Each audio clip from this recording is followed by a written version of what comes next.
Përshëndetje miq, ju përshëndes unë Mimoza Elezi. Sot po përgatis programin Skënderbeu sipas Enciklopedisë Osmanlije.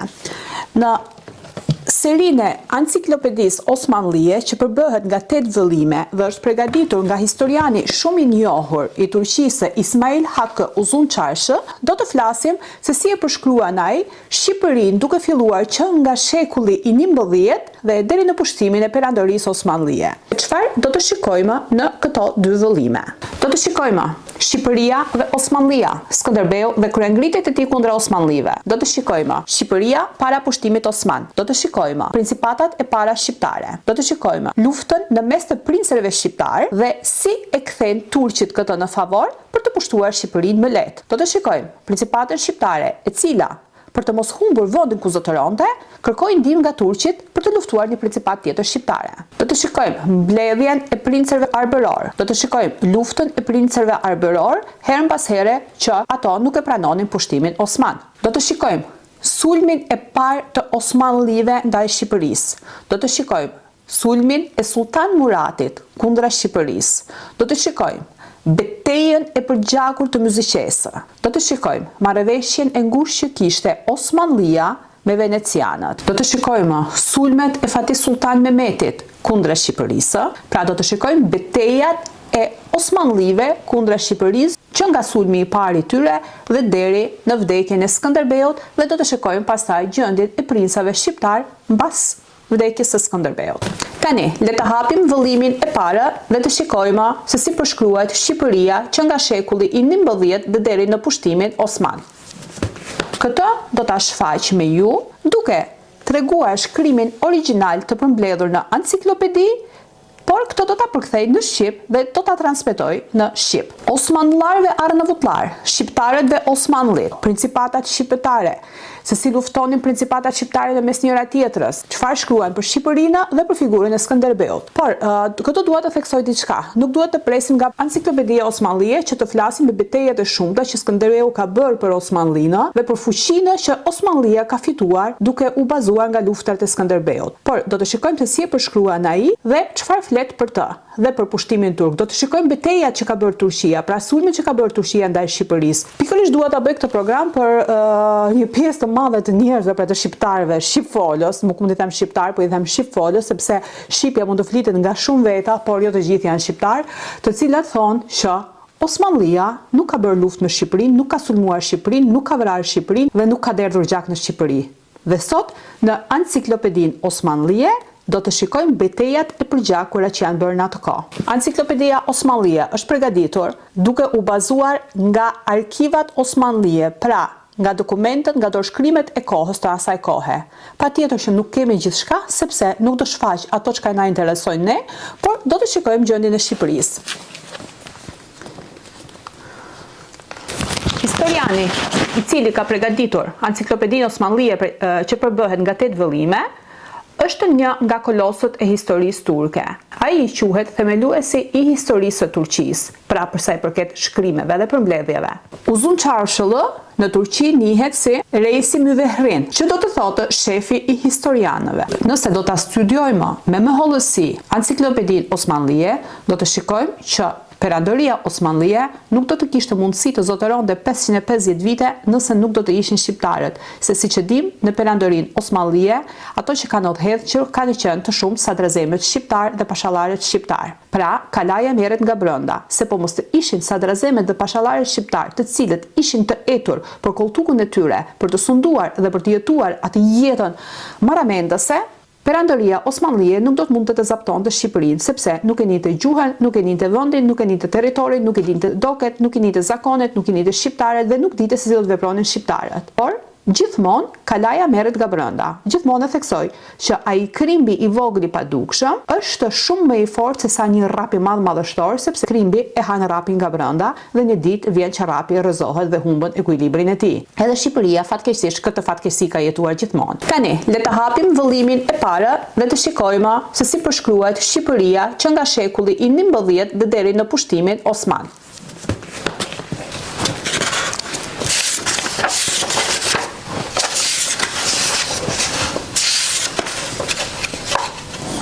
Pra jemi në faqen 202 të vëllimit të parë të Enciklopedisë Osmanlije, ku do të shikojmë Osmanlılarve Arnavutlar, pra shqiptarët dhe Osmanlit. Dhe këtu do të shikojmë se si turqit Aydınolu bashkëpunuan me Bizancët për pushtimin e Shqipërisë, marrëveshjen e tyre, bashkëpunimin e tyre.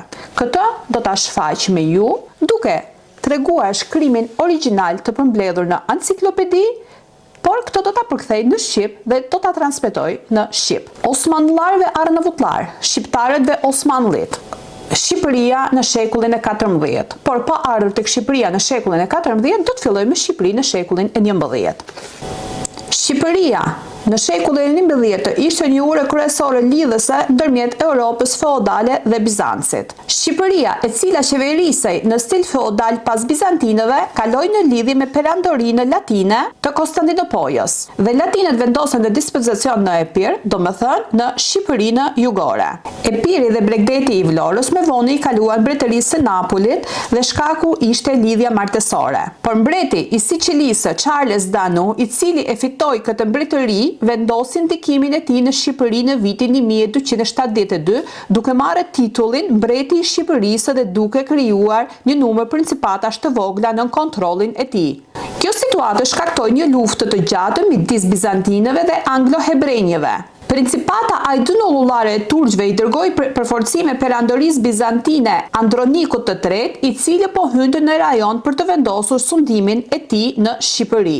Pas përpjekjeve të sukseshme, ata u kthyen në atë dheun e tyre ndërmjet rrugëve të Thelasisë dhe të Bejës.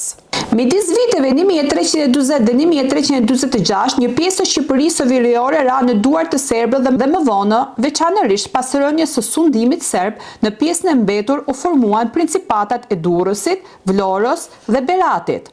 Këtu përfshihen zonat midis lumejve Mat dhe Shkumbin, të cilat në vitin 1368 i përkisin kryeprisit shqiptar Karl Topia, i cili u amori qytetin dhe portin e Durrësit anglikanëve, si dhe zotëroi portet shqiptare të Vlorës, të Kaninës, të cilat i zotëronte dikush me emrin Aleksandër Goriç. Mbi Karl Topinë do të shfaq në programin e ardhur çfarë dhe si e përshkruan Enciklopedia Osmane. Berati, që është Beogradi shqiptar, më parë i përkiste Ivan Asen Komenit, por më vonë u zëptua nga Aleksandri. Përveç këtyre, ekziston edhe Zenta, selia qendrore së cilës ishte në Shkodër. Në Zentë ekzistonte një principat latine e themeluar në vitin 1360 nga 3 djemt e një princi të quajtur Ballsha, i cili ishte me origjinë shqiptar. Dhe autori në një paragraf shënim të shkurtër këtu thekson qartë që familja Ballsha, e cila themeloi një principatë serbo-shqiptare në Bregdetin e Adriatikut në shekullin e 15, i përmbahej kulturës perëndimore dhe besimit katolik, dhe se kjo familje ishte me rënje autoktone shqiptare. Pra, 3 princat e Ballshave kishin themeluar një principat latine. Kjo principatë u zgjerua duke marrë territore nga serbët gjatë periudhës së trazuar në Serbi pas Stefan Dushanit. Pra, më sipër theksonte që serbët kishin pushtuar një pjesë të madhe të Veriut dhe Shqipërisë. Pra, këto troje që Ballshajt morën mbrapsht ishin trojet e tyre të zaptuara nga serbët. Megjithatë, këto lagje të pushtuara, si Peja së bashku me Prizrenin dhe zonat përreth, u rimorën nga despoti serb Lazarus dhe mbreti i Bosnjës Tvarkos, gjithashtu i cili pushtoi pjesën e tyre.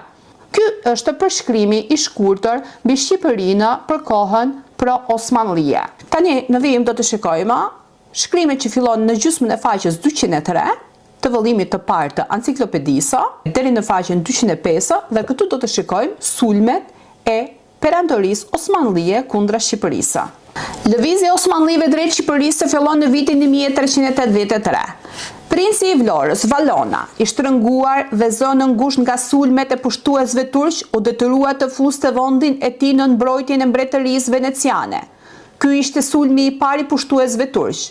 Fushata e dytë osmane në Shqipëri u zhvillua në vitin 1385 në kohën kur midis Karl Topisë dhe të Ballshës së dytë kishte kontradikta. Në vitin 1835 Ballshajt udhëhiqnin në Berat, Kaninë, Vlorë. Ballshajt kishin zënë dhe shtrënguar Kal Topinë, i cili zonëronte në zonën rreth Durrësit sipas përshkrimit. Këtu Kal Topia thirrën në ndihmë të turqit për të mbrojtur nga sulmi i ballshajve. Në këtë kohë, ushtria osmane me në krye Halil Hayreddin Pashën, me qendër në Manastir, kishin zaptuar edhe Ohrin. Në këtë kohë, princi i Durrësit, Kal Topia, po luftonte me princin më të fortë të kohës në Shqipëri, me ballshajin e dytë, i cili ja kishte marrë brigjet e Durrësit nga dora Kal Topisë, dhe Kal Topia, duke mos besuar te venecianët, kishte thirrur në ndihmë turqit. Ballshaji i dytë në këtë kohë ishte në konflikt me mbretin Tvarko të Bosnjës për çështjen e Kataros. Me të dëgjuar se osmanët po afroheshin, ai braktisi luftën me mbretin e Bosnjës dhe duke marrë me vete edhe disa fuqi të disa familjeve të njohura shqiptare, u kthye në jug. Hayreddin Pasha, duke përdorur si faktor thirrjen e Kal Topisë, kaloi nga malet rreth Elbasanit dhe u nis drejt jugut të Shqipërisë, ku në Dëvoll, në të majt të brigjeve të lumit Vjosa, i preu rrugën princi shqiptar Ballsha, dhe këtu u bën një përleshje për gjakur, ku në këtë betejë triumfoi Hayreddin Pasha. Në këtë betejë, Ballsha dhe Ivaniçi, vëllai i Marko Kirjaleviçit, djali i mbretit serb Jugor Vukashin, i cili ishte përkrah ballshave, u vranë. Ivaniç në atë kohë ishte princi që udhëhiqte brigjet e detit Adriatik në Sloveni. Kjo betejë u bë në vitin 1385 dhe nga osmanlitë quhet Betejë e provincës me Dëbor. Pas kësaj beteje, princi i Durrësit rimori drejtimin e provincës së tij. Në këtë kohë, osmanlitë zgjeruan shtrirjen e tyre deri në gjirin e Artes në brigjet e Jonit, pra në Epir, dhe në këtë shtrirje zaptuan edhe Selanikun. Në rrjedhje të këtyre viteve, në vitet 1389, ranën sundimin osmanli dhe Kruja dhe Shkodra. Në këto kohë, në Evropë zhvilloheshin negociata kundër interesave të sunduesit osman, dhe nga që venecianët zotëronin një fuqi të madhe detare në mesdhe, sunduesi osman nuk e konsideronte të përshtatshme të provokonte venecianët në veprime kundër tij. Kështu që ai u alëshoi këtyre dy qytetet venadikasve. Këtu lexojmë një shënim që autori ka shkruar. Në atë kohë, osmanlitë kishin marrëveshje dhe bashkëpunim të mirë me venecianët. Këtë shohim menjëherë pas betejës së Sirpsindisë.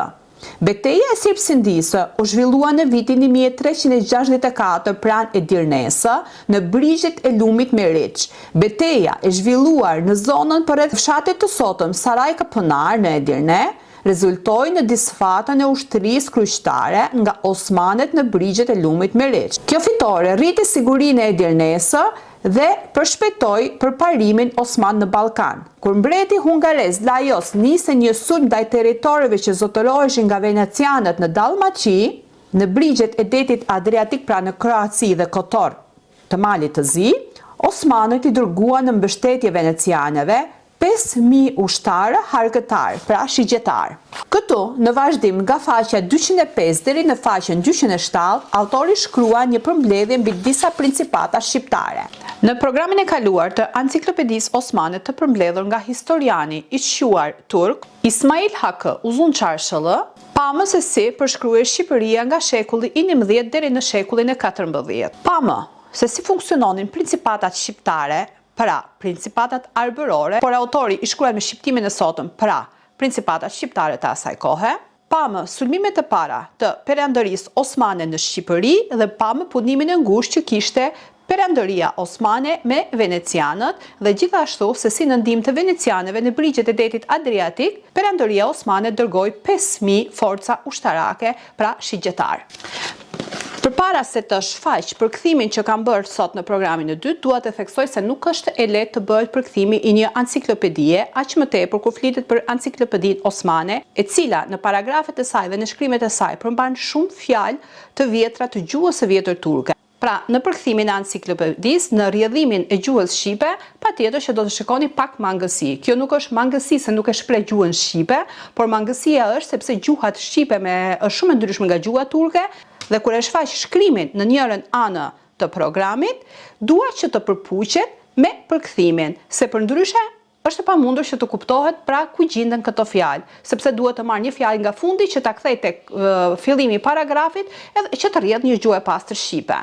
Kështu për mua ka rëndësi përkthimi i dokumenteve, përkthimi i enciklopedisë, se çfarë shkruan Enciklopedia Osmane për Shqipërinë, për trojet shqiptare, për trevat shqiptare dhe për gjendjen e Shqipërisë në kohën e pushtimit osman. Duke filluar që nga faqja 205 deri në faqen 207, do të shikojmë principatat shqiptare. Si i përshkruan historiani turk Ismail Hakkı Uzun Çarşılı principatat e asaj kohe të Shqipërisë.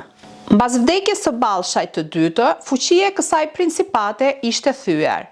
Zonë Çaj zotëronte, Vlora dhe Janina ishin ndarë në dy pjesë, ku një pjesë e mori gruaja e tij dhe një pjesë e mori Jovani, djali i nipit të tij, Strateshmirit, ndërsa Zenta, që gjinte në veri, i përkiste Radiçit, përfaqësuesit të dinastisë së Çernoviç. Jovani, deri në vdekjen e tij, pra deri në vitin 1403, mbeti pak a shumë një aleat i ngushtë i osmanëve. Pas vdekjes së tij, në vend të tij kaloi djali dhe pasardhësi i tij Ballsha i tretë, i cili veproi gjithashtu në favor të osmanëve. Në atë kohë, Beu i Sanxhakut të Shkupit, Pashait, po inkurajonte dhe nxiste Ballshajin e tretë që të sulmonin territoret në rajonet e Shkodrës dhe të Barit, që zotëroheshin mbajtur nga venadikasit në atë kohë. Pra, siç e pamëm më lart, autori më parë kishte shkruar që fuqitë osmane kishin dërguar në ndihmë të venedikasëve në brigjet e detit Adriatik 5000 forca ushtarake shigjetarësh, pra ishin alat të ngushtë. Ndërsa këtu shikojmë se si qeveria osmane i nxit principatat shqiptare që të sulmojnë venedikasit, pra në zonat ku ato kishin zotëruar në brigjet shqiptare. Dhe vetë rinë më një anë. Pas betejës së Devollit, këto principata e njohën sundimin osman. Në kohën kur principata e Ballshajve ishte e fuqishme, familja Kastrioti dhe Ballshajt çmuan dhe vlerësuan kodifikimin e ligjeve të rajonit të Shkodrës dhe Gjakovës që u kodifikuan nga principata e Dukagjinasve. Dukagjinasit me kalimin e kohës u ndanë në dysh. Një pjesë e Dukagjinasëve, duke i qëndruar besnik besimit të tyre fetar, shkuan në Napoli, ndërsa një pjesë tjetër u adoptua me perandërinë osmane dhe qëndroi në mbështetje të saj. Në këtë kohë, në veri të Shqipërisë kishte edhe shumë familje të njohura fisnike, si Jonima, Pallati, Caria e tjerë, por që këto familje nuk kishin shumë fuqi të fjalës dhe të veprimit, por njiheshin si familje fisnike shqiptare të asaj kohe. Ndërsa në Shqipërinë jugore, me qendër në Berat, quhej familja Muzaka, e cila quhet që në shekullin e 13 Muzakajt kishin një lidhje të ngushtë edhe me familjen mbretërore të Napolit. Gjithashtu, në jug të Shqipërisë gjinde një tjetër familje e shquar me qendër në Gjirokastër, e cila del në pa më shumë në shekullin e 14. Ajo ishte familja Spata. Këto dy familje fisnike shqiptare, Narta dhe Zenebisi, kishin bashkëpunuar me Napolin kundra pushtuesve serb. Djali i gjin Zenebisit ishte marrë peng nga turqit që kishte pushtuar vendin e tyre dhe ishte vënë emri Hamza. Pra, këtu shikojmë që autori shkruan që kishte zaptuar. Këtë e theksoj pikërisht, sepse kemi akoma shumë shitfolës, akoma edhe sot, të cilët thonë që Osmanlia ka qenë alatja jon, Osmanlia nuk ka bërë luftra me Shqipëri, Osmanlia nuk ka pushtuar vendin tonë. Dua të theksoj se këtu shfaq se çfarë shkruan Enciklopedia Osmane. Pra, është një përmbledhje e historisë, e përgatitur nga historian turk, duke u bazuar nga shumë shkrime dhe vëllime të asaj kohe dhe shkrime të asaj kohe, unë thjesht mundohen ta përkthej identik ashtu siç është, duke shfaqur shkrimin që përmban vetë Enciklopedia. Pra, Vlora dhe Kanina, që ishin pjesë e despotit të Epirit, u pushtuan nga bizantinët në vitin 1314 dhe kjo zgjati deri në vitin 1320. Më vonë Vlora dhe Kanina u morën nga Gjon Asen Komeni, vëllai i mbretit bullgar Aleksandër, dhe në vitin 1372 principata e Ballshajve e rimori Vlorën dhe Kaninën nga despoti bullgar. Pra gjithashtu këtu shikojmë në këtë përmbledhje se si principatat shqiptare nuk e kanë pranuar sundimin turk, nuk e kanë përkrahur që në fillim, pjesa më e madhe e tyre, por e kanë luftuar gjithmonë dhe kanë bërë kryengritje të mëdha vazhdimisht. Pra, në vitin 1417 Vlora u pushtua nga osmanët. Mbas 3 vjetësh edhe Kanina ra në dorë të pushtuesve osman dhe zonja që zotëronte Kaninën, Reugina Ballsha, u transferua në ishullin e Korfuzit. Në këto vite, duke përjashtuar disa pjesë bregdetare, si Morea, Greqia dhe Thesalia, ishin në sundimin Bezans. Thesalia që në lashtësi kishte një shtrirje të gjerë në brigjet e detit Egje. Dhe që në kohë të lashta, Thesalia njihet si atdheu i fisëve aeoliane. Në fund të shekullit të 14 dhe në fillim të shekullit të 15, principata e topijave dhe ballshajve, megjithse u munduan që t'i mbledhin principatat dhe fiset shqiptare në një çati, ato e humbën kontrollin në kësaj përpjekje. Kështu që fiset dhe bejleret shqiptar vepronin të lirë në zonat e tyre. Një nga familjet më të shuara të kohës ishte familja e kastriotëve. Pra, këtë program mundohem ta ndaj me pjesë të vogla dhe të shkurtra, për arsye se edhe përkthimi nuk është shumë i lehtë, edhe nga që duke e ditur se pjesa më e madhe e njerëzve programet e gjata nuk i ndjekin shumë, por programet e shkurtra ndiqen më tepër, por po mundohem t'i ndaj në pjesë të shkurtra, ashtu siç autori i ka ndarë në libër, duke i marrë pjesë. Pra, deri këtu pam përbërjen principatave shqiptare simbas Enciklopedisë Osmane. Pra, paragrafi i fundit në përmbledhjen e principatave shqiptare është ky. Në një nga familjet më të shquara të kohës ishte familja e kastriotëve. Por programi mbi familjen e kastriotëve, se si e përshkruan autori familjen e kastriotëve, do të jetë në programin e ardhshëm që do të vijoj. Pra, ky është një program i shkurtër mbi principatat shqiptare. Do të mundohem që t'i ndaj të gjitha programet ashtu siç i ka ndarë autori pjesë, duke i trajtuar në tema të veçanta, edhe unë do të mundohem të përkthej në mënyrë sa më të kuptueshme, megjithëse kjo është shumë e vështirë dhe do t'i shfaq një nga një për ju. Ju lutem rini në ndjekje dhe ndani programet, sepse nuk është një hamendje, nuk është një konkluzion i imi, nuk është një përshkrim i imi apo i dikujt tjetër, por është përkthimi i Enciklopedisë Osmane, që është një nga enciklopeditë më të rëndësishme që na vlen edhe për historinë e kombit ton, për ato çka mund të marrim. Faleminderit dhe miru pafsh në programin tjetër. Programi tjetër, pra, do t'jetë mbi familjen e Gjergj Kastriotit, ku do t'jetë nga faqja 207 dhe do të vijoj deri në fund të faqes 208, ku fillon Skënderbeu, pra flitet për Gjergj Kastriotin Skënderbeun, dhe kjo do të zgjas deri në faqen 210. Pra, në programin e ardhshëm do t'jetë familja e kastriotëve dhe Gjergj Kastrioti Skënderbeu. Si e përshkruan autori, çfarë shkruan autori në vëllimin e parë të Enciklopedisë Osmane mbi këtë familje. Në programin e shkuar të ciklit të Enciklopedisë Osmane, të përmbledhur nga historiani i shquar turk Ismail Hakkë Uzun Çarshëllë, pamë mbi përbërjen e principatave shqiptare, pra arbërore të asaj kohe. Atë program e mbarua me paragrafin ku flitet që një nga familjet e shquara të asaj kohe ishte familja e kastriotave. Sot do të shikojmë se si autori e përshkruan familjen e kastriotave dhe si e përshkruan vetë Gjergj Kastrioti Skënderbeun.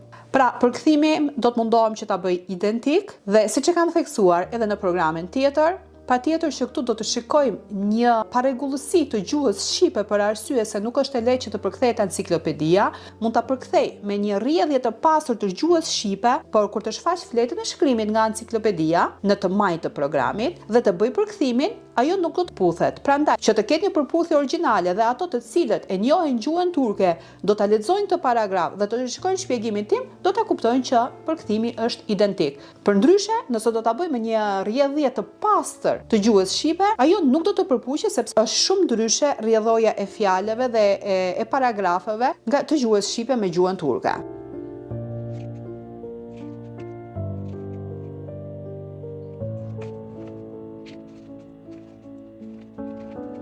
Pra, sot jemi në faqen 207 dhe do të shikojmë se çfarë autori shkruan mbi familjen e kastriotave. Le të vazhdojmë. Faqja 207. Kastriota Ajlësi, familja e kastriotave. Autori në shënimin e tij mbi rënjet e Gjergj Kastriotit Skënderbeut, pra ishte serb apo autokton shqiptar, shkruan në këtë mënyrë. Megjithëse Jeriçeku hedh hipotezën që Skënderbeu ishte slav, hipoteza e tij bie poshtë dhe nuk pranohet sepse të gjitha studimet dhe burimet tregojnë që Skënderbeu ishte autokton shqiptar. Për këtë e falenderoj autorin, megjithëse sot nuk është në jetë, për realitetin e tij, sepse historianët duhet të jenë realist në histori.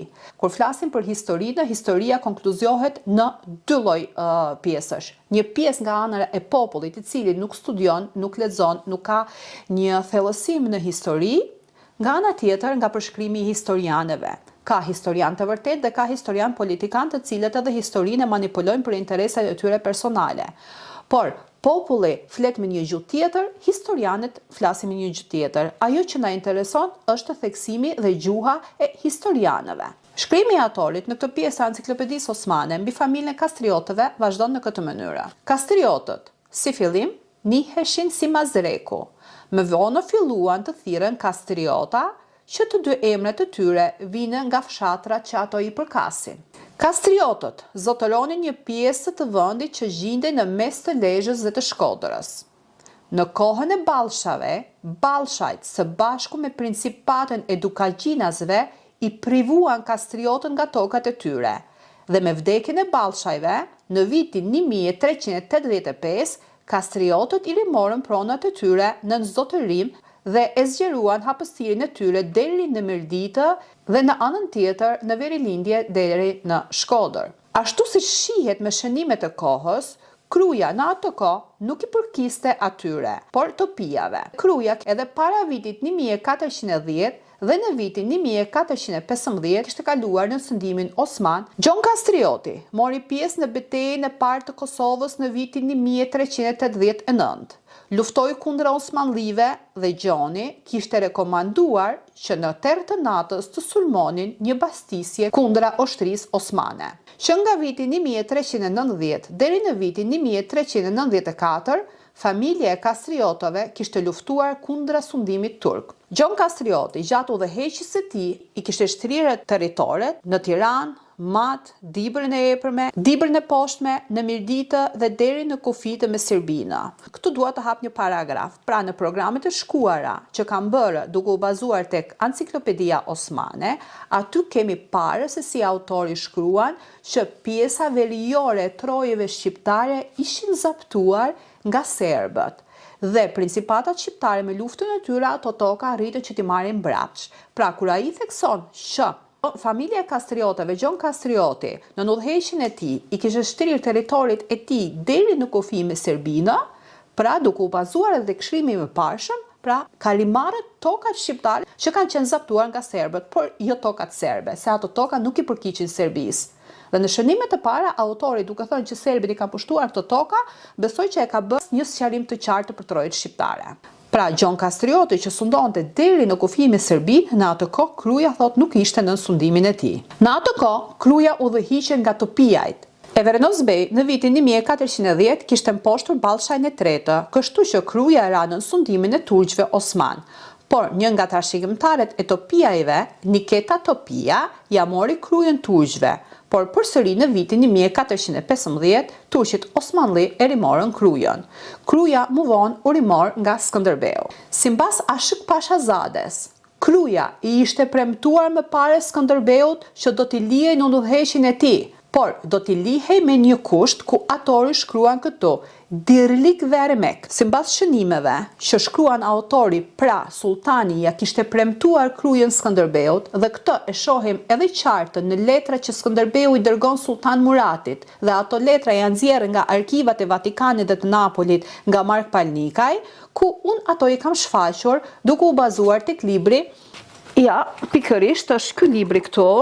Libri Skënderbeu, letërkëmbimet me sultanët, se si ai i shkruan sultanit dhe i kërkon sultanit që të mbaj premtimin e bërë, pra që i ka premtuar për t'i dhënë në udhëheqje trojët e tij.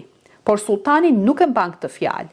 Dhe Ashik Pashazade këtu thekson hapurazi se si sultani ja kishte premtuar këtë toka Skënderbeut, por këtu kishte dhënë një kusht, dirlik vermek. Dirlik vermek do të thotë që unë t'i jap në nxotërim këto toka, të loj që të udhëheqësh, patjetër që të paguash taksa, por dirlik vermek do të thotë që ti të përgatisësh për mua ushtar të denja që të marrin pjesë në radhat e ushtrisë. Pra, kërkonte gjakun e shqiptarit, kërkonte djem shqiptar. Kushti ishte ky, dirlik vermek do të thotë të përgatisësh ushtar për mua, kusht i rënd. Autori, me përmbledhjen e tij të Enciklopedisë, vazhdon në këtë mënyrë. Gjon Kastrioti, mbas vitit 1410, dha djalin e tij peng në sarajin e sultanit dhe kështu ai pranoi sundimin e perandorisë osmane. Këtu dua të hap përsëri një paragraf. Pra, autori e ka marrë përciptazi, dha djalin e tij, nuk ka asnjë prind që të jap fëmijën e tij peng, aq më tepër kur flitet për një prijës si Gjon Kastrioti, por siç pam edhe në programet e mëparshme, ku shënonte autori për sulmet e shumta që Perandaria Osmane ka bërë në trojet shqiptare, duke parë këtë gjakderdhje të madhe dhe duke parë se si Shqipëria ishte ndarë në principata dhe ishte në një udhëheqje feudale, pra nuk ishte një udhëheqje shteti i përbërë, por i ndarë në grupe të ndryshme dhe duke u bazuar tek gjendja me të cilën u përball Gjon Kastrioti në atë kohë, ai u detyrua që ta jap djalin e tij. Ku këto do ta shikojmë edhe më vonë në shkrimet që do vijojnë, do shikojmë se aty autori thekson që Gjon Kastrioti u detyrua të jap fëmijët e tij peng. Pra Gjon Kastrioti, sipas shkrimit të autorit, dha djalin e tij peng dhe kështu që duke dhënë djalin peng, pranoi edhe zotërimin e Perandarisë Osmane në trojet shqiptare. Pas dhënies peng të djalit të tij, Gjon Kastrioti ndoqi një politikë duke bërë një marrëveshje me venecianët për të marrë mbrojtjen e tyre kundra turqëve. Venecianët fillimisht i dhanë atij titullin qytetar nderi dhe më vonë qytetar trashëgimtar. Në fakt, kur turqit sulmuan vendin e tij, këtu autori nuk thekson se cilën zonë, por siç do të shikojmë më poshtë, ishin zonat bregdetare, por venecianët e konsideruan këtë zonë territor të tyre, kështu që venecianët i dërguan qeverisë osmane një shkresë, një kërkesë që këtë zonën na përket neve.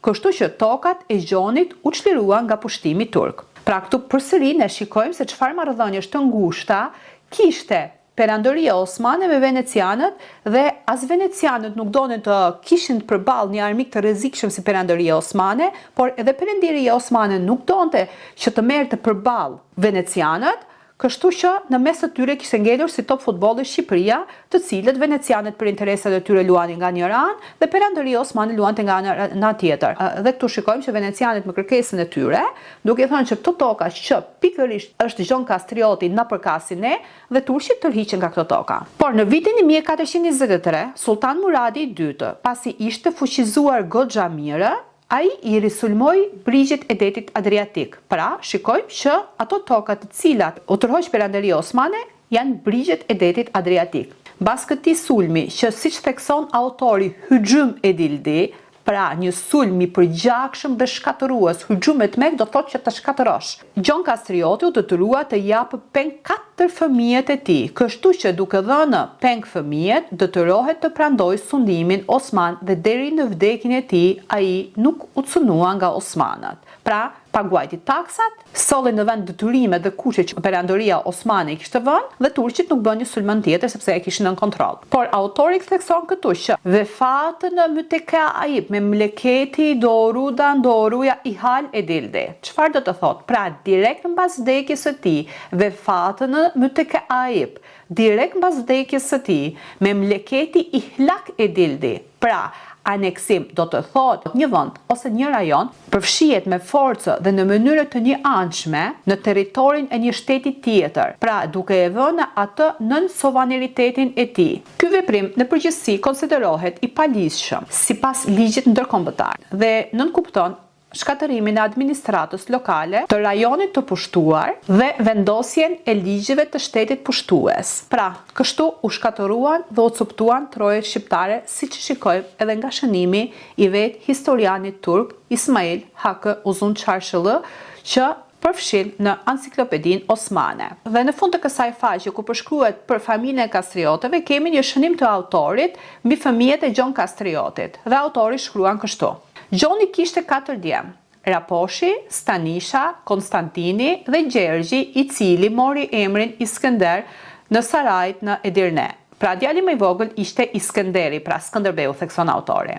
Raposhi u martua me një grua turke sipas hipotezave, thekson ai, ku lindi edhe një djalë, Hamzan. Djali më i madh i Gjonit ishte Stanisha. Stanisha bashkë me Skënderbeun në vitin 1445 u emërtua nga senatoja e Venedikut, njëri si senjor i Dibrës dhe tjetri si senjor i Matit. Dhe siç duket, thot autori në pikpyetje, pra nuk thot që u kthyen, por thot siç duket, pra me një pikpyetje, Stanisha ashtu si edhe Skënderbeu u kthye në audheun e tij. Pra këtu nuk kemi një përshkrim të gjatë dhe të gjerë mbi djemtë e Gjon Kastriotit, mbi familjen e Gjon Kastriotit, se çfarë u bënë, ku u bënë, si u bënë. Pra deri këtu pam përshkrimin e shkurtë që autori i përmbledhjes së Enciklopedisë Osmane ka shkruar mbi familjen e Kastriotave. Në faqen 208 deri në faqen 210 të vëllimit të parë të Enciklopedisë Osmane, autori përshkruan figurën e Skënderbeut. Pra, programi mbi familjen e Kastriotëve të përmbledhur nga historiani turk Ismail Haku Uzun Çarshëllë e mbyllën me paragrafin dhe shënimin ku autori fliste për fëmijët e Gjon Kastriotit dhe që autori aty theksonte me pikpyetje siç duket edhe Stanisha bashkë me Skënderbeun u kthye në vendin e tyre dhe nuk dha një hapësirë të gjatë për shkrimin mbi fëmijët e Gjon Kastriotit, të cilët i kishte marrë peng, por siç e dimë dhe siç kam theksuar edhe në librin tjetër në programet e tjera, ku një autor tjetër turk shkruante që shkaqet e kryengritjes së Skënderbeut ishin sepse Sultan Murati i kishte dhënë fjalë që do t'i jepte në zotëri tokat e të atit të tij, dhe Sultan Murati nuk e mbajti fjalën e tij, dhe gjithashtu Sultan Murati pasi i vrau vëllezërit e tij, kjo e nxiti Gjergj Kastriotin dhe më tepër, pra që ishte një edhe nga shkaqet tjera kryesore për kryengritjen e Skënderbeut. Tani, këtu do të shohim se si e përshkruan autori figurën e Skënderbeut. Por patjetër që për përshkrimin e figurës së Skënderbeut kemi edhe shkrimet të tjera të Enciklopedisë, por siç e kam theksuar edhe në programet e para të kësaj enciklopedie, mundohem të shfaq paragrafe, ashtu siç autori i ka marrë paragrafe me figura, me çështje dhe me kohë, me periudha të ndryshme, edhe unë mundohem që të përkthej ato konkretisht ashtu siç i ka përshkruar dhe përmbledhur autori. Patjetër që edhe në programet e tjera e kam theksuar që në këto përkthime patjetër që do të has një vështirësi, sidomos një rrjedhojnë e gjuhës shqipe, jo që kam problem me gjuhën shqipe, por duke munduar që të bëj përkthimin sa më origjinal dhe të kuptueshëm që të përshtatet dhe të përputhet me faqen që do të vëj në anë të programit, mundohem të përkthej paragrafet dhe kjo ndikon që të jetë një mungesë në rrjedhojnë e gjuhës shqipe, në lidhjet, në përshkrimin e saj. Në programin e ardhshëm shikojmë se çfarë shkruan për Skënderbeun. Pra, sot do të shikojmë se si historiani i shua turk Ismail Haku Uzun Çarshëllë si e përshkruan Gjergj Kastrioti Skënderbeun, me rrënjë serbe apo me rrënjë shqiptare. Prandaj, dua të filloj këtë program me këtë shënim të autorit, ku autori në shënimin e tij mbi rrënjët e Gjergj Kastriotit Skënderbeut, pra ishte serb apo autokton shqiptar, shkruan në këtë mënyrë. Megjithëse Jeriçeku hedh hipotezën që Skënderbeu ishte slav, hipoteza e tij bie poshtë dhe nuk pranohet sepse të gjitha studimet dhe burimet tregojnë që Skënderbeu ishte autokton shqiptar.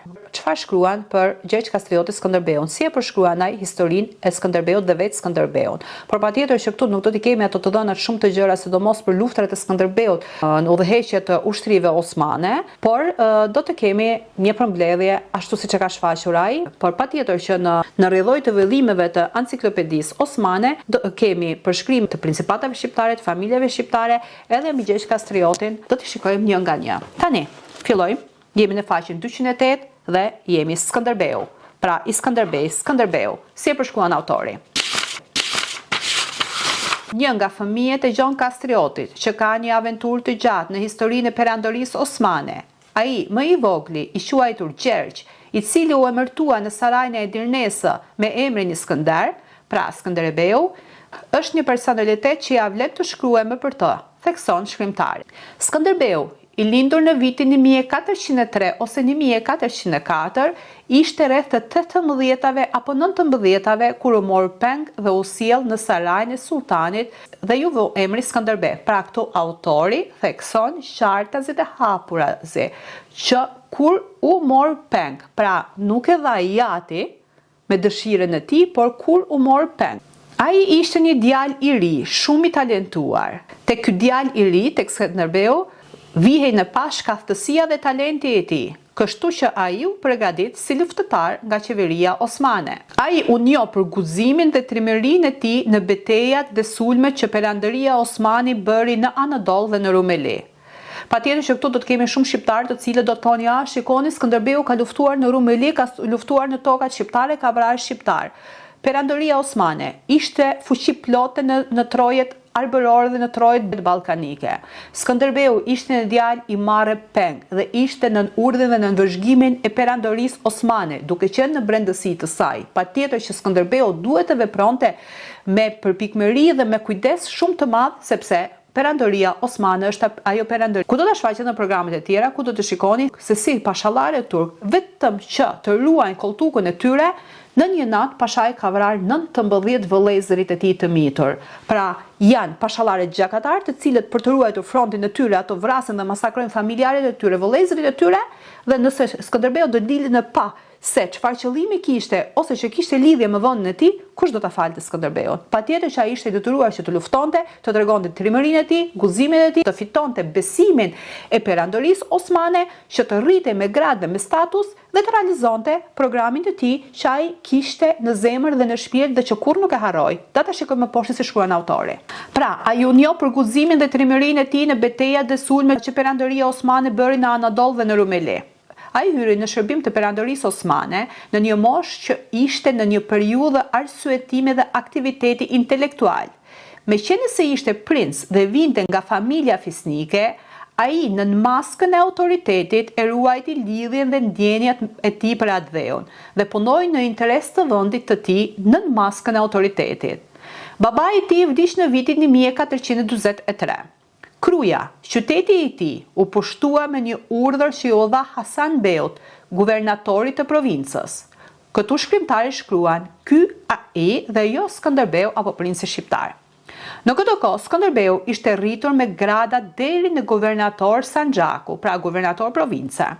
Në betejën e Moravës, ai bëri marrëveshje me Jan Hundjain dhe u tërhoq drejt Shqipërisë duke u larguar nga fusha e betejës. Beteja e Moravës e vitit 1443 u zhvillua gjatë mbretërimit të Sultan Muratit të dytë. Kjo ishte një fushatë e gjatë të beteje, që zgjati që nga viti 1443 deri në vitin 1444, kundër territoreve osmane në Ballkan. Pra këtu thekson autori kundër territoreve osmane në Ballkan. Territoret osmane në Ballkan, pra perandoria osmane, ato tokat të cilat i zaptoi me dhunë, duke vrarë, duke prerë, duke derdhur gjak dhe duke bërë beteja të përgjakura, i quan pronat të tyre, tokat të tyre, akoma edhe sot në Turqi, ato që janë mbrojtës së perandorisë osmane, akoma edhe sot ato thonë tokat tona për të cilat kemi mall. Pra nuk mund të jem tokat të perandorisë osmane, tokat shqiptare dhe tokat e trojeve mbar arbërore, sepse këto toka në përkasin ne, por ato ishin zaptuar. Para i thekson në ato kohë sepse i zotëronte. Ishte beteja e fushatës më të gjatë, që i përket vitit 1443-1444 kundër territoreve osmane në Ballkan. Një përleshje mes ushtrisë hungareze kryqëtare nën komandimin e Jan Hundjanit dhe të perandorisë osmane. Përparimi i forcave osmane në Serbi dhe Bullgari u ndaluan nga ushtria kryqëtare dhe kjo i detyroi forcat osmane që të tërhiqeshin. Skënderbeu, para se të largohej, kishte përgatitur një fërman dhe e kishte shpallur veten guvernatori i Krujës. Bashkë me të ishte edhe nipi i tij, Hamza Kastrioti, që e dim shumë mirë se si e ka tradhtuar. Skënderbeu kishte me vete 300 luftëtarë besnik. Me fermanin, pra urdhrin e përgatitur nga vetë Skënderbeu, ai u fut në Krujë dhe sapo u fut, ai vrau guvernatorin e Krujës Hasan Beun dhe ushtarët e tij. Këtu dua të theksoj diçka, kur e theksojmë këtë që ai u fut në Krujë dhe vrau guvernatorin dhe ushtarët e tij, një pjesë e mirë e shqiptarëve do të thonë që ja shikoj Skënderbeu ka vrarë ushtarët. Ato ishin ushtarë besnik të Hasan Beut dhe ato patjetër që do t'i kundërviheshin Skënderbeut me urdhën e Hasan Beut, por dhe Skënderbeu me ushtarët e tij, pra 300 ushtarët e tij besnikë, ai ishte i detyruar që të mposhte armikun dhe t'i eliminonte. Pas zaptimit të Krujës, ai luftoi dhe përvetësoi edhe disa kalat të tjera në Shqipëri dhe kështu që në vitin 1443 e vazhdoi luftrat e tij të famshme. Pra kështu thekson autori, luftrat e Skënderbeut, sepse Skënderbeu ka bërë luftra të shumta me Sultan Muratin dhe Fatih Sultan Mehmetin, por të gjitha luftrat kanë përfunduar me triumfin e Skënderbeut. Megjithëse Skënderbeu nga ana e forcave të armatosura kishte shumë më pak ushtar dhe forca luftarake se sa kishte perandoria osmane. Këto e kam theksuar edhe në programin tjetër që kam bërë para disa kohësh mbi Skënderbeun, duke u bazuar tek libri që historiani turk ka përgatitur mbi figurën e Skënderbeut. Çështjen e Shqipërisë mund ta përmbledh kështu. shkruan autori. Turqit Osmanli patën kontaktin e parë me Shqipërinë në vitin 1383 që zgjati deri në vitin 1385 dhe perandoria osmane, duke përfituar nga konfliktet e princërve shqiptar mes njëri tjetrit, arriti që këto 2 vite të zotëronte në Shqipëri. Turqit Osman, duke përfituar nga konfliktet e princëve shqiptar mes njëri tjetrit, Turqit Osman arritën të vendosin fuqinë e tyre në Shqipëri, pra në vitin 1383-1385. Në këto vite, Ballsha dhe Topijat e kishin humbur ekuilibrin e tyre, dhe Shqipëria ishte nën udhëheqjen feudale me shumë principata të cilat kishin konflikt në mes tyre. Në vitin 1396, gjatë sulmeve të Yıldırım Beyazıtit, Shqipëria udhëhiqej në këtë mënyrë. Në Shkodër dhe Lezhë udhëhiqte distriti i Dukagjinit. Në zonën e Dogmës udhëhiqte principata e Zaharias. Në Shqipërinë e Mesme udhëhiqnin Topijat dhe Kastriotët, ndërsa në jug, si në Vlorë dhe Kaninë, udhëhiqnin Arianitët, ndërsa në vendin e tyre nga ku edhe kishin marrë emrin, udhëhiqnin Muzakët. Në Epir udhëhiqte familja Spata dhe Zënebisi, ndërsa në Orë udhëhiqte fisi i Gropajve. Në fund të shekullit të 14 hiqet nga udhëheqja e Ballshës dhe Topijas këto qytete: Ulqini, Shkodra, Lezhë, Durrësi dhe vihen nën udhëheqjen e Venedikut. Duke parë këtë zhurrullti që po ndodhen në mes të principatave shqiptare, Turqit Osman, duke përfituar nga kjo situatë, e patën shumë të lehtë të pushtimin e Shqipërisë. Venediku nuk ju kundërvua osmanlive në këto sulme, sepse Venediku shikonte interesat e tij politike dhe nuk donte të prishte lidhjet dhe marrëdhëniet me perandorinë osmane. Dhe në përfitim nga kjo, Venediku zaptonte edhe disa zona të Shqipërisë. As raguzëve, pra kroatëve, nuk i interesonte gjendja as ekonomike dhe as e pushtimit osman në trojet shqiptare. Shqipëria ishte në këtë situatë të dëshpëruar dhe të pashpresë kur Andre Topija, nga familja e Topijajve, sulmoi turqit e vendosur në Shqipërinë e Mesme dhe i shkatërroi ato duke arritur një fitore të përkohshme. Kjo ishte betejë e vitit 1432. Pastaj vazhdojnë përpjekjet e gjata të perandorisë osmane me Skënderbeu. Përpjekjet me Shqipërinë filluan që nga viti 1383 dhe zgjatën deri në vitin 1467, pra afro 80 vite, një lutje dhe përpjekje e madhe e princëve shqiptar, e familjeve fisnike shqiptare kundra perandorisë osmane. Këtu kemi një skicë të 2 familjeve kryesore, princi shqiptare, të asaj të kohës së Ballshave dhe të Kastriotëve. Pra këtu, siç e pamë, autori ka bërë një përmbledhje të gjendjes së asaj kohe dhe nuk e ka cilësuar me imtësi luftrat e shumta dhe betejat që Skënderbeu ka bërë, por mbase to cilësohen edhe në enciklopeditë në vëllime të tjera që do t'i shikojmë me kalimin e kohës. Por në programin që kam bërë më parë mbi figurën e Skënderbeut të përmbledhur nga historianë të ndryshëm turk, të cilët thelsojnë që betejat ndërmjet Skënderbeut dhe perandorisë osmane ishin shumë të përgjakura dhe Skënderbeu kishte një forcë shumë të paktë ushtarake në krahasim me fuqitë e mëdha të perandorisë osmane, por asnjëherë perandoria osmane dhe fuqitë e tyre nuk triumfuan në betejat që bën me Skënderbeun. Por autori këtu nuk i ka përshkruar këto beteja, ato vite, në cilën kohë, cilat beteja u bën, por ka përshkruar, siç e pamë në programin e përparshëm në sulmet osmane kundra trojeve shqiptare, betejat dhe luftrat që kanë bërë perandoria osmane, i ka kaluar thjesht me një prekje të lehtë, me një përshkrim të lehtë.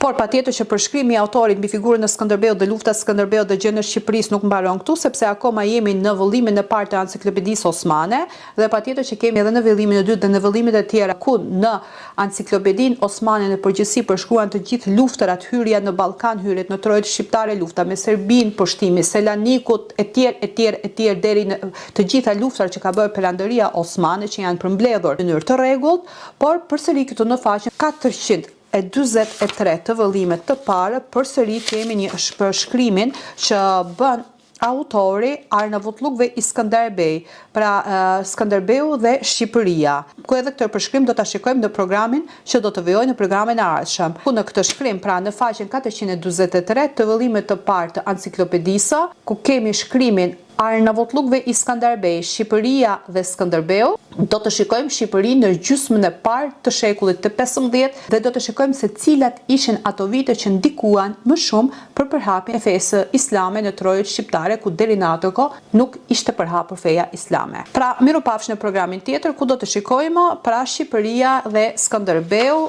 i cili do të zgjas nga faqja 443 deri në faqen 446, ku në faqen 446 kemi shkrimin dhe përshkrimin e luftës së dytë të perandorisë osmane në Kosovë. Pra, është fotografia e Gjergj Kastriotit, një portret e Gjergj Kastriotit, ku mbrapa saj ka shënimin edhe të vendit nga ai ka prejardhjen, por gjithashtu në atë fotografi kemi edhe një shënim tjetër, një letër që ai ka dërguar sultanit. Pra, është një portret ku mbas saj gjenden edhe këto të dhënë. Se çfarë shkrua autori, në cilat vite filloi të përhapej feja muslimane në Shqipëri. Në këtë pjesë do të shikojmë betejat e njëpasnjëshme, sulmet e njëpasnjëshme të perandorisë osmane kundra Shqipërisë dhe humbjet e tyre katastrofale. Do të shikojmë tradhtinë e Hamza Kastriotit. Do të shikojmë se si sultani për të pushtuar krujën dhe mposhtur Skënderbeun zgjodhi një rrugë të pamëshirshme, duke lënë popullin në varfëri,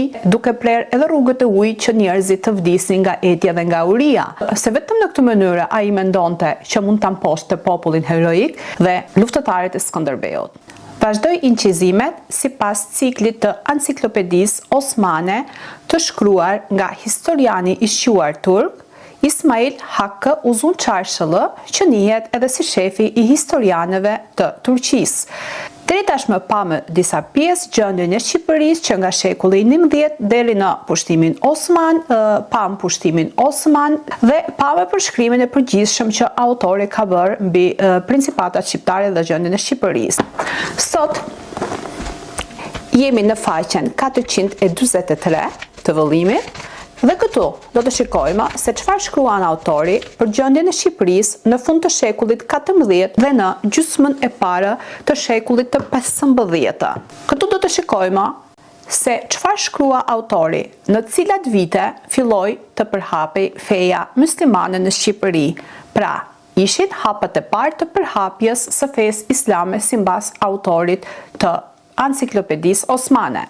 Do të shikojmë tradhtinë e Hamza Kastriotit. Do të shikojmë se si sultani për të pushtuar krujën dhe mposhtur Skënderbeun zgjodhi një rrugë të pamëshirshme, duke lënë popullin në varfëri, duke prerë edhe rrugët e ujit që njerëzit të vdisin nga etja dhe nga uria. Se vetëm në këtë mënyrë ai mendonte që mund ta mposhte popullin heroik dhe luftëtarët e Skënderbeut. Në këtë pjesë do të shikojmë betejat e njëpasnjëshme, sulmet e njëpasnjëshme të perandorisë osmane kundra Shqipërisë dhe humbjet e tyre katastrofale. Para se të filloj leximin e kësaj pjese në faqen 443, ku shkruhet Arnavutlluk dhe Iskanderbej, pra Shqipëria dhe Skënderbeu në fund të shekullit XIV dhe në fillim të shekullit të 15, dua të theksoj se shfaq përkthimin e Enciklopedisë identik ashtu siç është shkruar dhe siç është përmbledhur nga autori. Patjetër që kemi shumë persona të cilët shajnë, ofendojnë, komentojnë në mënyrë të ndryshme etj. Por dua të them diçka për njerëzit me vetdije, ato që duan të bëjnë koment, sidomos kur është çështja për përkthimin e një enciklopedie, që enciklopedia është themeli kryesor i historisë së një shteti dhe enciklopeditë nuk shkruhen me hamendje apo me dëshira, sepse ka një përgjegjësi të madhe, sidomos për shfaqjen e historisë, ato persona të cilën e ndjejnë veten të gatshëm dhe të ditshëm saqë të komentojnë në përshkrimin e një enciklopedie, atyre ju them që ju lutem, aty ku jeni, atje ku gjendeni, në atë vend të botës kudo qofshi, nxirrni enciklopeditë, nxirrni dokumentet arkivore të atij vendi, përktheni dhe shfaqni, që të bëjmë ballafaqimin e enciklopedive ndërmjet shkrimet të ndryshme të shteteve të ndryshme, se vetëm në këtë mënyrë mund të arrijmë në një realitet dhe mund të na ndriçohet pak mendja. Tani le të shohim pra se çfarë shkruan autori. Jemi në faqen 443 të vëllimit të parë të Enciklopedisë Osmane. Dhe vazhdojmë. Shqipëria dhe Skënderbeu sipas Enciklopedisë Osmane. On beshinci asrın ilk yarısında Arnavutluk'taki durum. Pra gjendja e Shqipërisë në gjysmën e parë të shekullit të 15. Pushtimi i Shqipërisë u bë me një luftë të gjatë e të ashpër dhe turqit, pasi u vendosën në trojët shqiptare për të sunduar atje, u përballën me kryengritje të shumta të princërve shqiptar.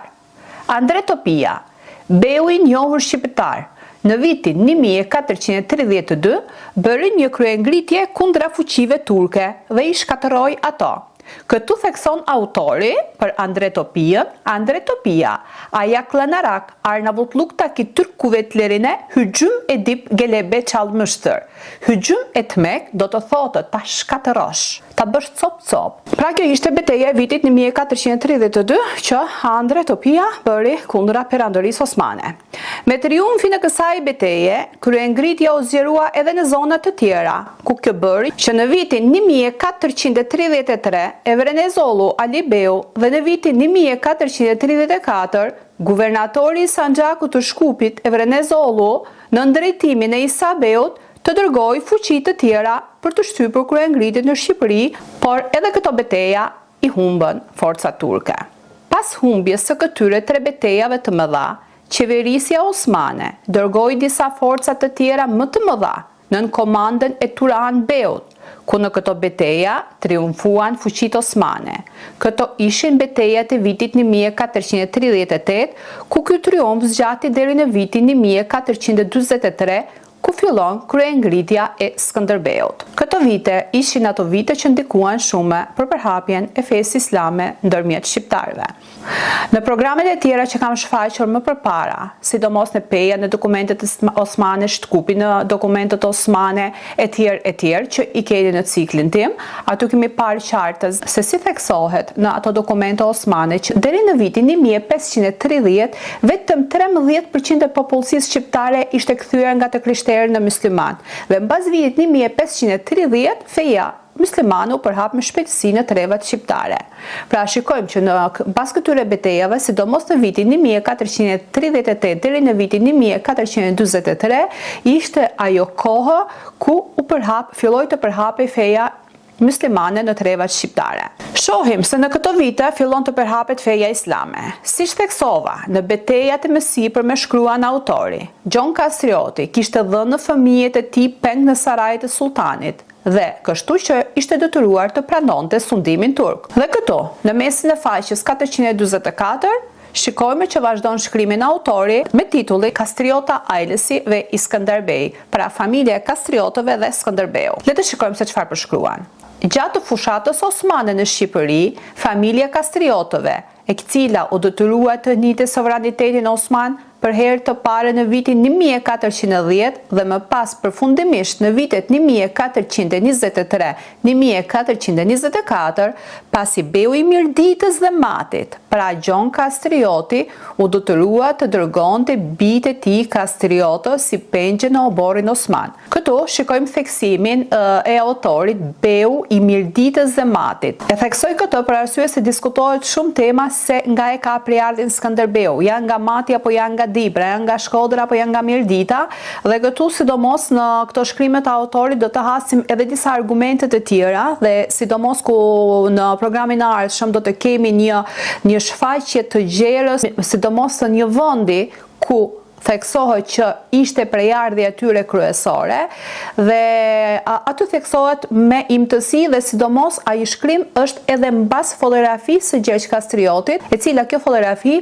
gjendet në muzeun në Stamboll. Pra është fotografia e Gjergj Kastriotit, një portret i Gjergj Kastriotit, ku mbrapa saj ka shënimin edhe të vendit nga ai ka prejardhjen. Por gjithashtu në atë fotografi kemi edhe një shënim tjetër, një letër që ai ka dërguar sultanit, pra është një portret ku mbas saj gjenden edhe këto të dhëna. Tani le të shikojmë. Pra këtu autori thekson që pasi beu i Mirditës dhe Matit, pra Gjon Kastrioti, u detyrua të dërgonte bijtë e tij Kastriot si pengje në oborrin osman. Këtu pares të vazhdoj leximin, dua të lexoj edhe një shënim që ka bërë autori në fund të faqes.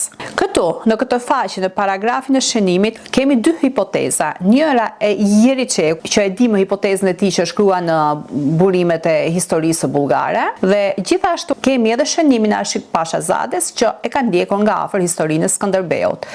Dhe Ashik Pashazades shkruan shumë rëndë për prirësin arbëror për Gjergj Kastriotin, ku ai thotë duke e konsideruar Skënderbeun qafir. Në fakt, qafir është ai person që tradhton vendin e tij. Qafir është ai person apo janë ato persona apo ato grupe njerëzish të cilat sulmojnë në dhunë vendin e dikujt tjetër dhe ndryshojnë gjithçka që i përket atij vendi. Qafir nuk mund të jetë një prijes i cili nuk harron nga ka priardhin e tij ku ka gjakun e tij, dhe qafir nuk mund të quhet një prijes, një princ i cili mbron të drejtat të vendit të tij. Qafir mund të quhen ato të cilët përdorin dhunën, përdorin shpatën, vrasin, presin, djegin dhe pushtojnë gjithçka dhe thonë që kjo është e jona. Ato janë qafira.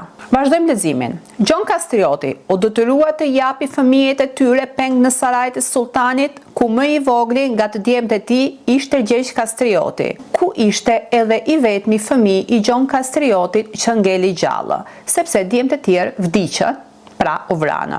Këtu autori nuk shkruan në përgjithësi se si vdiqën vëllezërit e Gjergj Kastriotit, por siç e dimë, ato kanë vdekur në të njëjtën kohë dhe vdekja e tyre nuk ka qenë rastësi apo nuk ka qenë murtaja apo një sëmundje, por ka qenë një vrasje me qëllim. Dhe mbi vdekjen e vëllezërve të Gjergj Kastriotit Skënderbeut e kam shfaqur në programin tjetër që kam bërë, ku është programi me titull Arnavutluk islamlarëve Skënderbeu, pra kryengritja shqiptare dhe Skënderbeut, të shkruar nga historiani turk Haluk Basharan. Skënderbeu, vazhdon autori, me emrin e tij të krishterë Gjergj dhe me emrin e marrë nga Saraji sultanit me emrin Mysliman Iskender, ndeti gjatë në mes turqve në sarajet të sultanit dhe u pregadit e u rrit me gradë Sanxhakbej, pra guvernator province. Babai i tij, Gjon Kastrioti, vdiq në vitin 1443 dhe mbas vdekjes së tij, atdheu i Skënderbeut, Shqipëria u përdor sipas interesave osmane, u shfrytëzua, pra ihlak edildi. Që do të thotë, autori thekson këtu ihlak edildi.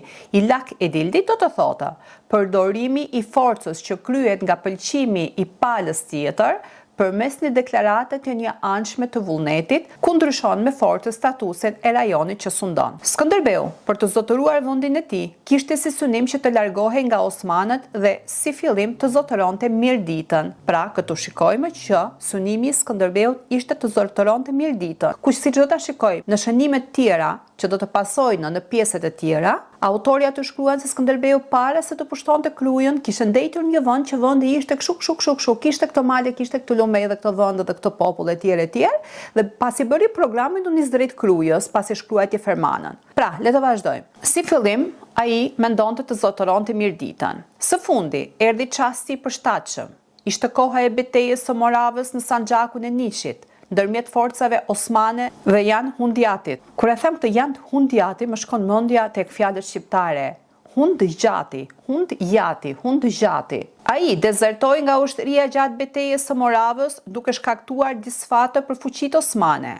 Këtu, autori nuk shkruan gjëra gjate si fillim se në cilës qytete të Shqipërisë u fut Skënderbeu e tjerë, por shkruan pra se si më poshte. Ai synonte që të futej si fillim në Mirditë dhe shkruan pasi braktisi fushën e betejës, ai me një ferman dhe urdhër ku deklaronte që ishte emërtuar guvernatori i Krujës, ai niste drejt Krujës, ku vret guvernatori në fuqi së bashku me ushtarët e tij mbrojtës dhe shtin Krujën në dorë. Në shënimin e tij autori shkruan që Skënderbeu kishte me vete edhe Hamza Kastriotin, nipin e tij, i cili me kthimin në Krujë do të kalonte nga feja islame në fenë të parëve të tij, në fenë krishterë. Pasi konflikti dhe mosmarrëveshja me Skënderbeun, ai do të kthehej përsëri në fenë islame dhe do të tradhtonte Skënderbeun. Tani do të shohim tradhtinë e Hamza Kastriotit dhe bashkëpunimin e tij me sultanin. Në vitin 1447, Sultan Murati II, me ndihmën e Hamza Kastriotit, mori në shtatrrethim një zonë afër kalas së Krujës.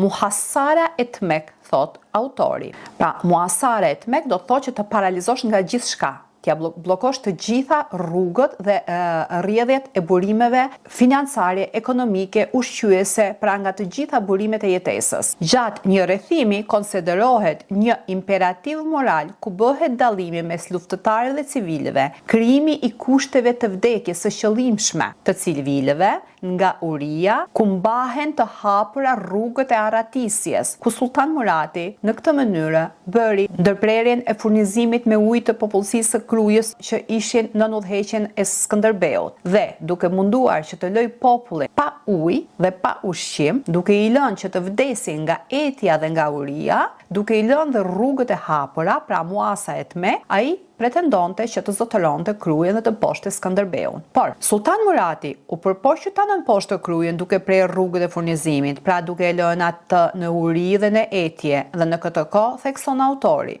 Sultan Murati merr lajmin që Jan Hundiadi kishte kaluar lumin Tuna dhe po shkonte drejt zaptimit të Serbisë. Këtë lajm mori nga i dërguari i despotit serb George Branković. Në këtë kohë, thekson autori, Skënderbeu nuk gjinte brenda në kala, por kishte krijuar një fortesë në mal. Krijimi i kësaj fortese në mal ishte për të ndihmuar popullin e tij nga kjo barbari që po bënte sultani dhe po përgatiste një sulm kundra turqëve osman. Në këtë kohë, pranë Sultan Muratit gjindej edhe djali i tij 17 vjeçar, Beu i Sanxhakut të Manisës, Mehmeti. Këtu thekson autori, duke e mbyllur përshkrimin e luftrave të Skënderbeut që zgjasin deri në vdekjen e tij për ta vazhduar me imtësi në vëllimin e dytë të Enciklopedisë Osmane. Pra, në vëllimin e dytë të Enciklopedisë Osmane do të shohim se çfarë të reja shkrui Anaj mbi figurën e Skënderbeut. Këtu ku mbaron ky përshkrim mbi familjen e Kastriotëve dhe Skënderbeut, në faqen 446 vazhdon autori me shkrimin për luftën e dytë të Kosovës, pra Kosova i Kinxhimuar Abesin, dhe ku sot atë nuk do ta lexoj, por mbase në programet e ardhshme, nëse do të ketë interes dhe ndjekje dhe kërkesa nga shqiptarët, patjetër mund të përkthej të gjitha shkrimet që përmbahen në Enciklopedinë Osmanlije, pra që nga krijimi i saj dhe deri në fund. Por në programin e tjetër të ardhshëm, pra në Enciklopedinë numër 2, në vëllimin e dytë të Enciklopedisë Osmane, do të shikojmë më gjerë e gjatë se çfarë shkruan autori. Dhe atje do të kemi një përshkrim shumë të gjatë konfliktit të Shqipërisë, luftrat e Skënderbeut me Osmanlitë, mbledhjen e Skënderbeut me princat arbëror, ditën e parë të pavarësisë, por nuk flasim për 28 nëntorin të vitit 1912, por një datë më shumë rëndësi të viteve 1400, luftërat e Skënderbeut me venecianët dhe sulmet e tjera. Pra, këtu sot përfunduam shkrimin e autorit në vëllimin e parë të Enciklopedisë Osmane. Miropafshim në vëllimin e dytë me shkrimet të tjera dhe me përkthime të tjera. Dhe faleminderit nga ato që më përkrajnë duke shpërndar videot e mia. Miropafshim në programin tjetër.